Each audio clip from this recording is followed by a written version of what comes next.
Hey, what's going on, everyone? So in this section, we're going to be talking all about how to define your dream sales role, okay? Because it's very important in the beginning of your sales career to understand what exactly you want so that it's a lot easier to find it, because if you don't know what you're looking for, well, you're never going to find it. And also, I'm going to be covering exactly what it's like to work at a small, medium business, medium-sized company, and enterprise. What are the advantages and disadvantages of each one, so you can kind of see, where exactly you want to work, because depending on the size of the company, the day-to-day role is very different. So as you are applying to different sales roles, whether it's small, medium business, mid-market, or enterprise, here are some things you got to know. So one of the most important things that we're going to learn is we're going to show you how to think about these sales jobs and think about, how you want to apply to these sales roles, right? Because you don't want to just create a resume and apply to everybody under the sun. You really have to be strategic, because when you know what you want, you can tailor, the way you interview and everything like that to that specific company. But if you don't know what you don't want, if you don't know what you want, then it's going to be very difficult to actually land a job. So the first step is to understand what you want, right? And this is, in a way, you got to really think about yourself. And it's okay to be selfish, because it's your career. You get to decide what you do for a living. So first, understand what you want yourself. And then the second step is to understand, what your employer wants, or what the employer wants, right? So it's really just finding a balance between what fits you and what fits the employer, because it's all about fit, right? It's not about who's the best candidate. It's about who actually fits in that organization.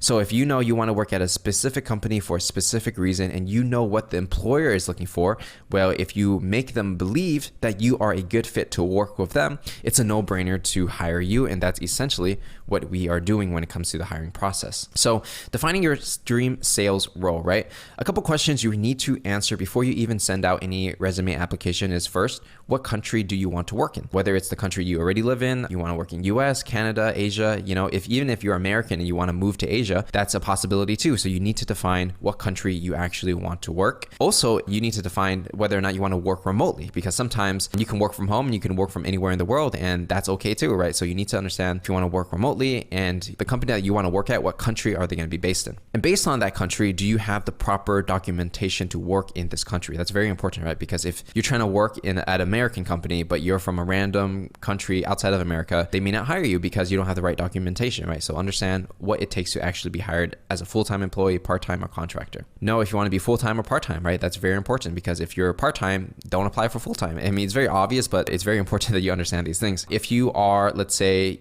going to the office every day, what city do you want to work in, right? Because you can totally just relocate your entire life to that city for that job. And a lot of people do that. I know for myself, I grew up in Los Angeles, but I relocated to Silicon Valley and San Francisco to take a job at Oracle. So understand if you're willing to do that for the opportunity. And like I said before, are you open to working remotely? Because, every day, every year, working remotely is becoming more and more popular, and, it actually saves the company a lot of money because they don't have to rent an office. So understand if you're open to doing that as well, because as you apply for jobs, they're going to ask you these questions. And do you prefer working on site or remotely, right? Because for some people, they want to go into the office every single day because they want to be surrounded by their peers. They want to learn from other people, and it's a different experience. Some people, they rather not. They rather just work remotely and spend their time doing whatever they want to do and have more freedom, right? So you need to understand what you want in your life, and you're kind of designing your life in a way that fits best for you. So from there, once you understand what you want, you can go out and find a company that will help you get what you want, right? And so it's a win-win on both sides. And you also need to keep in mind, what salary do you want, right? What's your preferred salary? Do you want to make 50K a year, 75, 100, 150? Everyone's a little different in how much money they need and how much money they want. So definitely keep that in mind, because if a company is not paying a high salary, don't even apply. Don't even waste your time, right? Go for the opportunities that actually fit what you want, because there are a lot of jobs out there. You have to understand this. There's a lot of jobs out there, not much good talent. So if you feel that you're someone talented and you're hardworking, well, you're going to have a lot of different options, right? So next, we're going to cover company size, because the company size, how many employees work at that company will make a big impact on what the day-to-day life is like. So understand where you want to work, right? So there's seed. So, these are like startup kind of companies, or maybe they're small, medium businesses. And seed, usually, if we're talking about startups, they're usually called seed. They just got some funding, maybe a couple $100,000, and they're just starting off, right? So that's 1 to 10 employees. Early stage is, 11 to 50 employees. They might raise a couple $1 million for that if we're talking about tech startups. Mid-size is going to be 51 employees to 200. And then we have large, which is 200 to 500, very large, 500 to 1,000. And then you have enterprise, which is 1,000 plus employees.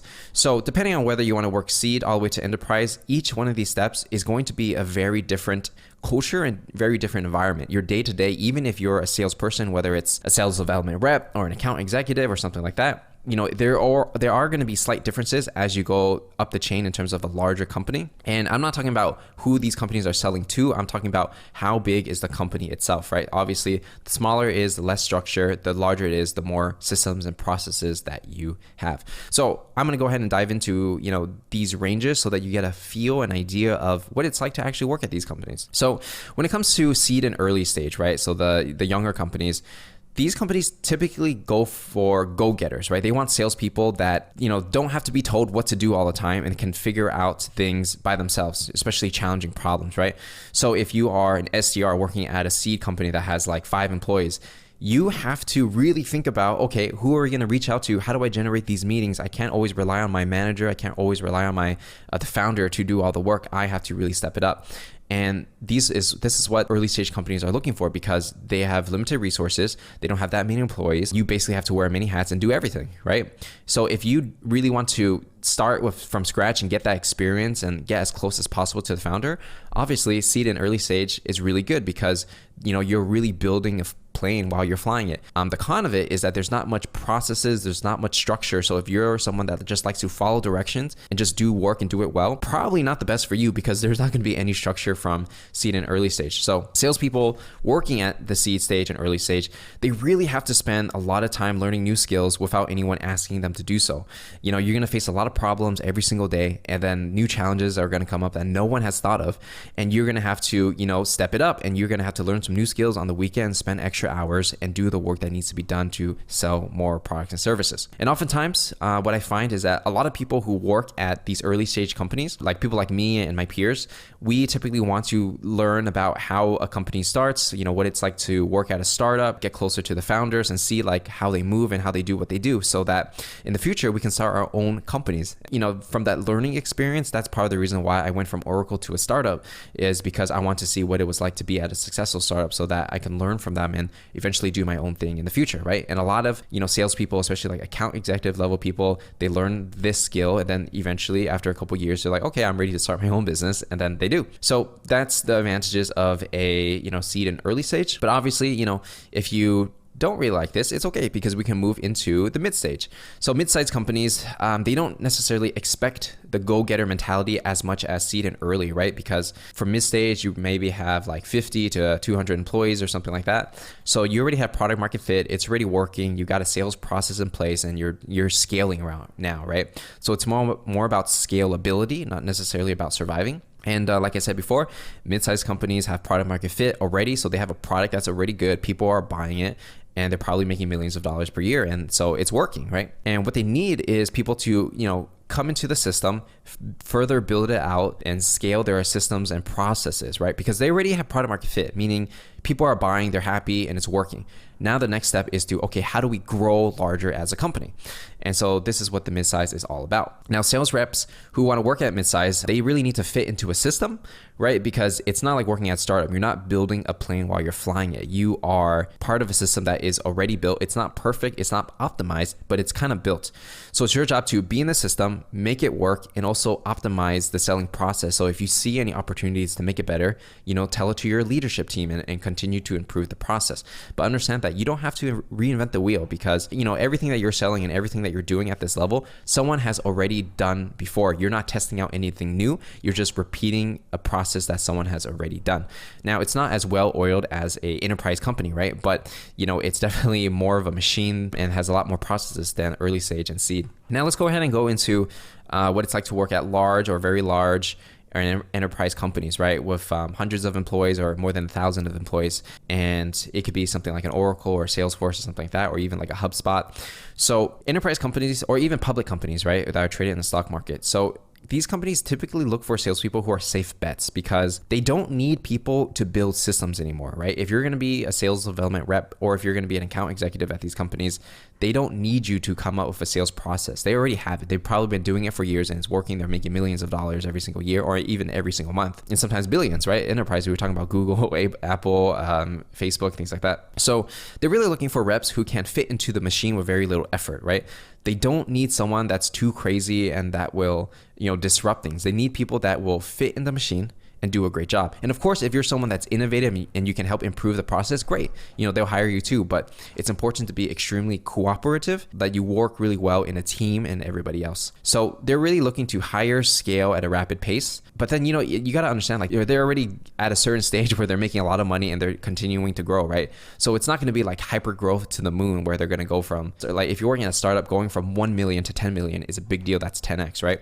But like, let's say a Facebook is not going to just suddenly 10x their revenue in 1 year because, they're already so big, right? So it's more about scaling in a sustainable way. And so sales reps that work at these companies need to be able to, sell externally as well as internally, because there's going to be a lot of paperwork, right? So when I was working at Oracle, and Oracle has over 100,000 employees, so it's huge. Every time I want to close a deal or anytime I want to, give pricing to a customer, there's an approval process. I got to go through lawyers. I got to go through this compliance team and approval teams just to even tell someone a price. I can't even tell someone how much something costs unless I get approval, right? And so you can imagine how much paperwork and internal processes there are to get a deal done. So if you're working at a Google, Salesforce, Microsoft, it's all the same thing because there's a lot of checks and balances to make sure everything is okay before you make a sale.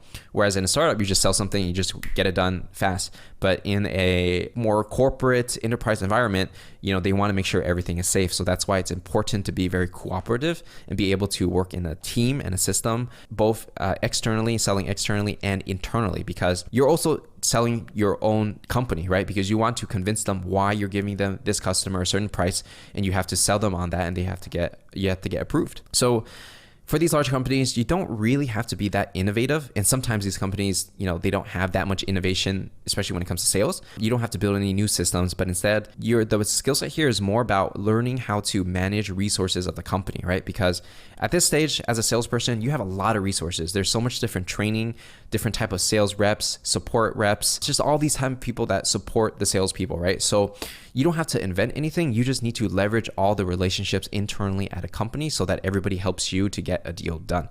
So it's a different kind of game, right? It's a lot more political. It's less, obviously you're still selling, but it's a lot more, it's selling plus the company politics at your company, because I would say like half the time you're selling to your customers and half the time you're playing the politics of the company internally, right? And that's just the game that you have to play when you're navigating large companies. And so with that said, that's pretty much what it is like to work at a small company all the way to large. Again, there's going to be advantages and disadvantages to both. So you really have to reflect on what works best for you and what kind of environment you feel that you want to be a part of. So with that said, that is it for this section, and I'll see you in the next.